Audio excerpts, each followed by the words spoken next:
Parliament ایک ایسا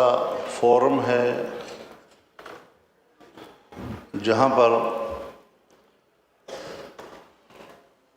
ہم باہمی بیٹھ کر کچھ معاملات مشاورت کے ساتھ طے کرتے ہیں، اور جب ہم کہتے ہیں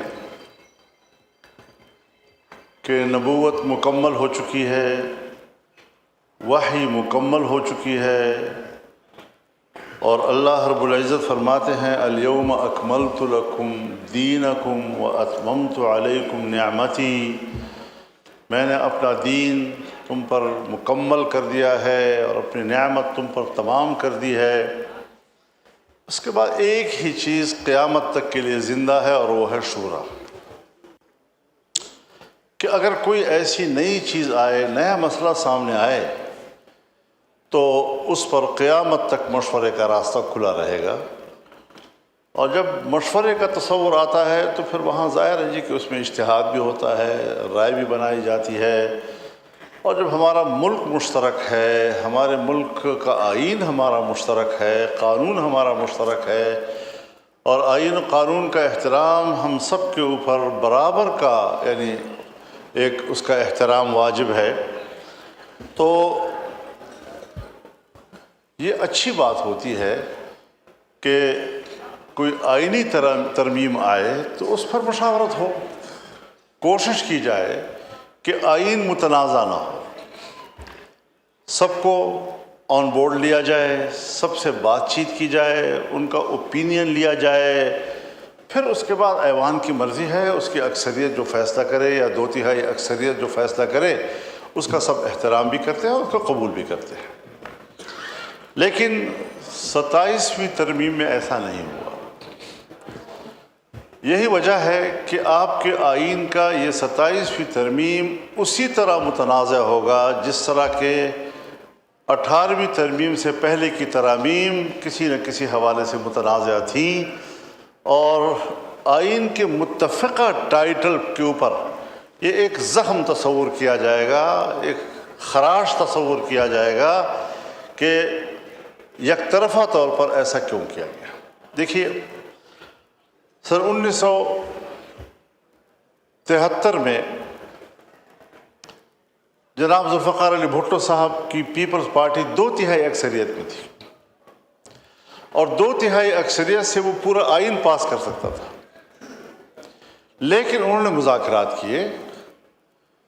طویل مذاکرات ہوئے، اور ان کے نتیجے میں پہلے عبوری آئین آیا، پھر اس کے بعد مستقل آئین آیا، اور تمام صوبوں کو اعتماد میں لیا گیا، تمام سیاسی جماعتیں، مختلف الخیال جماعتیں، مذہبی جماعتیں، قوم پرست جماعتیں، سیکولر جماعتیں، رائٹرز، لیفٹرز، سینٹرلز، سب کو اعتماد میں لے کر ایک متفقہ آئین قوم کو اور ملک کو مل گیا۔ ہم نے 18ویں ترمیم میں بھی یہی مظاہرہ دیکھا کہ پورے ایوان نے 9 مہینے محنت کر کے، 9 مہینے کے طویل عرصے میں ہم نے ایک ترمیم تیار کی اور ایوان میں آ کر متفقہ پاس کر لیا۔ یعنی میں اس نتیجے پر پہنچا، یہ میری زندگی کا ایک تجربہ تھا کہ ہم بڑوں کی بات کرتے تھے کہ وہ بڑے تھے اور ان کا تجربہ تھا اور ان کی بالغ نظری تھی، اور وہ کس طریقے سے آپس میں بیٹھ کر اختلافات کو سامنے رکھتے ہوئے مسائل کو حل کرتے تھے، لیکن جب 18ویں ترمیم 9 مہینے کے محنت کے بعد ہم نے تیار کی تو یہ اندازہ لگ گیا کہ الحمدللہ آج بھی دنیا کوئی گئی گزری نہیں ہے، اور آج بھی ہمارے پارلیمنٹ اور ان کی پارٹیاں، ان کی قیادت کے اندر یہ صلاحیت موجود ہے کہ وہ باوجود اپنے اپنے منشور کے اختلاف رائے کے وہ ایک اتفاق رائے پہ پہنچ سکتے ہیں۔ لیکن جب 26ویں ترمیم آئی، ٹھیک ہے ہمارے پی ٹی آئی کے دوست براہ راست اس میں شریک نہ ہوئے، لیکن وہ رابطے میں رہے، اور جو بھی ڈیولپمنٹس ہوتی تھی جے یو آئی اور گورنمنٹ کے درمیان، ہم اس سے ان کو آگاہ کرتے تھے، ان کی رائے لیتے تھے، ان کی تحفظات نوٹ کرتے تھے، ان کا اختلاف رائے نوٹ کرتے تھے، پھر آپ کے سامنے ہم رکھتے تھے، اور 1 مہینہ 1 ہفتے کے اندر اندر ہم نے اس پر ایک اتفاق رائے حاصل کر لیا اور ایک قانون بن گیا، آئینی ترمیم ہو گئی۔ لیکن 27ویں ترمیم کے اوپر یہ جو جمہوریت کا ایک حق ہے، یہ جو پارلیمان کی ایک شائستگی ہے، وہ اس کے تقاضے پورے نہیں ہو سکے، اور یہی وجہ ہے کہ آج قوم مطمئن نہیں ہے اس کے بارے میں، اس حوالے سے اطمینان موجود نہیں ہے، نہیں کسی کو اعتماد میں لینے کی کوشش کی گئی۔ تو سب سے پہلی بات تو یہ ہے کہ شعوری طور پر ایسا کیوں کیا گیا، اور کیوں قوم کو یہ موقع فراہم کیا گیا کہ وہ آئین کے اوپر انگلی رکھے کہ آئین کا یہ حصہ جو ہے یہ جانبدارانہ ہے، یک طرفہ ہے۔ پھر اس کے اندر ظاہر ہے کہ کچھ ایسے مراعات اور سہولتیں بعض شخصیات کو دی گئی کہ ہمیں ان شخصیات کے حوالے سے، ان مناصب کے حوالے سے، اس کے احترام میں ہمارا کوئی اختلاف نہیں ہے، لیکن ملک کے اندر ایک طبقاتی فرق کہ اس منصب کا بندہ جو ہے وہ ایک الگ حیثیت سے ملک کے اندر مراعات یافتہ ہوگا، اور اس حیثیت کے لوگ جو ہے وہ اس حیثیت میں مراعات یافتہ ہوں گے۔ تو جناب اسپیکر، یہ پہلو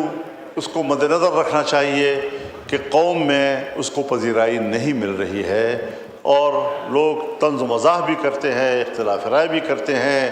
کہ ہمیں شخصیات سے بھی جھگڑا نہیں ہے، ہمیں ان کے ایک منصب سے بھی جھگڑا نہیں ہے، لیکن ایسے مراعات کسی کو دینا یہ شاید خدمات کا صلہ نہیں ہے، بلکہ یہ ایک مستقل طبقاتی فرق کا اور امتیاز کا مسئلہ ہے۔ جناب والا، قانون سازی 26ویں ترمیم میں بھی ہوئی، وہاں پر ہم نے کچھ ترامیم پیش کی تھی،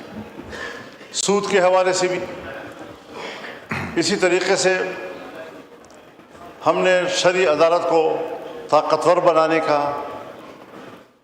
آئینی راستہ اختیار کیا،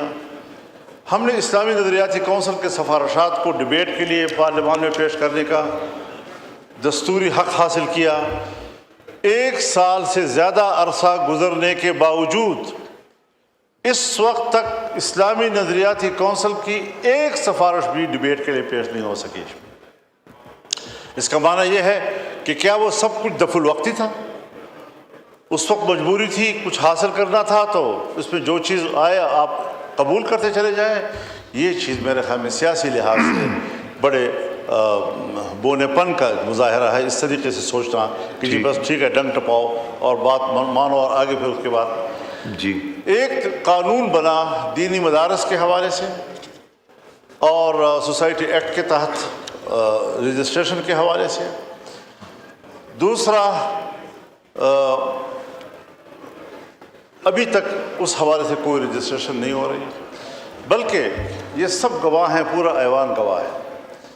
کہ جب قانون پاس ہوا تو قانون میں یہ ڈرافٹنگ ہم نے نہیں کی تھی، یہ ڈرافٹنگ گورنمنٹ نے کی تھی، اعظم تارڑ صاحب کی طرف سے یہ قانون آیا تھا، اور اس میں صرف ان مدارس کا ذکر تھا کہ جو 1860 کی سوسائٹی ایکٹ کے تحت رجسٹر ہونا چاہتے ہیں۔ جی ٹھیک ہے، لیکن کچھ اور تنظیمیں تھیں کہ جو وزارت تعلیم کے تحت ایک جو ڈائریکٹریٹ ہے اس میں اس کو ضمناً ایک اختیار دیا گیا۔ جی ٹھیک آج ہے، ہمارے ڈپٹی کمشنرز،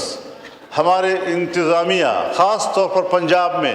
ٹھیک ہے، علماء کرام کے ہاتھ مروڑ کر انہیں کہتے ہیں کہ آپ نے وزارت تعلیم کے تحت جانا ہے، حالانکہ وہ چیخ چیخ کر کہتا ہے کہ نہیں۔ اور پھر اگر وہاں جاتا ہے تو پھر مدرسہ بھی ٹھیک ہے، پھر رجسٹریشن بھی ہو جاتی ہے، پھر اکاؤنٹ بھی کھل جاتے ہیں، اور اگر دوسری سائڈ پر وہ رجسٹریشن کرانا چاہتا ہے تو اس کے لیے رکاوٹیں پیدا کی جاتی ہیں۔ مولانا صاحب اجازت دیجیے تاکہ ایجنڈا کافی ہے اور میرے سے کوئی زیادہ دیر بیٹھا نہیں جا رہا۔ میں کچھ چیزیں تھوڑی سی ریکارڈ پہ لانا چاہتا ہوں، کوئی لمبی چوڑی میں تقریر کرنے کا ارادہ نہیں ہے۔ آج جو قانون سازیاں ہوئی ہیں اس حوالے سے ذرا آپ سوچیں بھی کہ اگر 18 سال سے کم عمر کو آپ آئین کے مطابق یا قانون کے مطابق اس کو بالغ تصور نہیں کرتے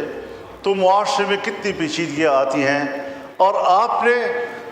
18 سال سے پہلے کے نکاح کو شرعی نکاح کو اس کو جنسی زیادتی سے تعبیر کیا ہے، آپ نے اس کو اس کی سزا زنا بالجبر کی تجویز کی ہے۔ آپ مجھے بتائیں کہ ایک طرف آپ ان کو جنسی زیادتی بھی کہیں، ایک طرف آپ ان کو زنا بالجبر سے بھی تعبیر کریں، اور دوسری طرف آپ یہ بھی کہیں کہ اگر بچے پیدا ہو گئے تو وہ جائز ہوں گے اور اس کی کفارت مولانا صاحب ایجنڈا بہت بڑا ہے، پلیز تو ایک تو یہ مہربانی کیجئے وائنڈ اپ کر لیں۔ دوسری چیزیں جو ٹرانسجینڈر کے حوالے سے ہیں، حضرت یہ چیزیں اسلامی نظریاتی کونسل مسترد کر چکی ہے، جی شرعی عدالت مسترد کر چکی ہے۔ جب ہمارے وہ ادارے جس کی حیثیت یا عدالت کی ہے یا ہمارا آئینی ادارہ جو سفارشات پیش کرتا ہے، وہ سب اس پر متفق ہیں کہ اس قسم کے اقدامات جو ہیں وہ غیر شرعی ہیں، قرآن و سنت کے منافی ہیں، تو آپ نے اغراض و مقاصد میں لکھا ہے کہ یہ اقوام متحدہ کے منشور کا تقاضا ہے، ٹھیک ہے، یا ان کے مطالبات کا تقاضا ہے۔ کیا آپ نے اقوام متحدہ کے منشور اور اس کے آئین اور انسانی حقوق کا حلف اٹھایا ہے، یا آپ نے اس آئین کا حلف اٹھایا ہے جس آئین کے تحت آپ قرآن و سنت کے تابع قانون سازی کے پابند ہیں، اس کے خلاف نہ کرنے کے آپ پابند ہیں؟ اس حوالے سے ذرا اپنا امتحان لیجئے، اور جو غلطیاں آپ لوگ کر رہے ہیں، نوٹ کریں یہ چیزیں یہاں تو کہتے ہیں کہ میں نے اللہ کو جواب دینا ہے، اللہ کو جواب دینے والے کام تو آپ کر چکے ہیں، ٹھیک ہے، تو اس کا کون سا جواز ہے، کون سی شریعت ہے کہ جس کے تحت آپ ایسے کام کر رہے ہیں، اور پھر اس کے ہمیں سزائیں بھی دی جاتی ہیں کہ آپ مخالفت کیوں کر رہے ہیں، آپ یہ کیوں کر رہے ہیں؟ میں جائز مخالفت کرتا ہوں، میں جذباتی مخالفت نہیں کرتا، میں صرف پوائنٹ سکورنگ کی باتیں نہیں کیا کرتا، میں اس ایوان کو توجہ دلانا چاہتا ہوں کہ آپ نے یہ غلطیاں کی ہیں، اس کو آپ ریموو کریں، واپس کریں، جس طرح کہ آج آپ نے کچھ چیزیں omit کی ہیں اس کو بھی آپ omit کریں، اور آئین کو ٹھیک کریں اور قانون کو ٹھیک کریں۔ ہم اس ملک میں گھریلو تشدد والا قانون، اس پر حضرت جب پنجاب میں یہ قانون آیا تھا تو میاں شہباز شریف صاحب وزیر اعلیٰ تھے، ہمارے وہاں مذاکرات ہوئے تھے، اور پروفیسر ساجد میر صاحب جو حکومت کے اتحادی تھے وہ میرے ساتھ آ کر بیٹھ گئے، ڈٹ کر کہا کہ یہ دین کا مسئلہ ہے، آپ ہمارے ہزار اتحادی صحیح لیکن ہم آپ کو اس میں سپورٹ نہیں کر سکتے جی۔ تو اس قسم کی چیزیں آج جائز ہو گئی، اس دن آپ نے اس زمانے میں آپ نے مجھ سے اتفاق کیا کہ نہیں ہوگا، لیکن آج وہ سب کچھ جو مغرب چاہتا ہے، جو مغرب کی خواہشات ہیں، ہم اس کی پیروی کر رہے ہیں۔ چنانچہ ایک رسول اللہ صلی اللہ علیہ وسلم کی حدیث آپ کو بتاتا ہوں، آپ نے فرمایا لَتَتَّبِعُنَّ سُنَنَ مَنْ قَبْلَكُمْ شِبْرًا بِشِبْرٍ وَذِرَاعًا بِذِرَاعٍ حَتَّى لَوْ دَخَلُوا جُحْرَ ضَبٍّ تَبِعْتُمُوهُ قَالُوا يَا رسول اللہ الْيَهُودَ وَالنَّصَارَى قَالَ فَمَنْ۔ ایک زمانہ آئے گا جب تم بالشت اور قدم قدم پچھلی امتوں کی پیروی اس طرح کرو گے کہ اگر وہ گوہ کی غار میں گھسنے لگے تو آپ وہاں بھی ان کے پیچھے پیروی کرتے رہیں گے۔ صحابہ کرام نے عرض کیا یا رسول اللہ ہم یہود و نصارہ کی پیروی کریں گے؟ آپ نے فرمایا پھر اور کون ہو سکتے ہیں؟ آج آپ مغرب یہود و نصارہ کی پیروی کرتے نظر آ رہے ہیں، اور یہ مسلمان قوم 25 کروڑ پاکستانی مسلمان قوم کے شاعر نشان نہیں ہے۔ ذرا اس حوالے سے ہمارے چہرے کو خدا کے سامنے پیش ہونے کے قابل بنا دیں۔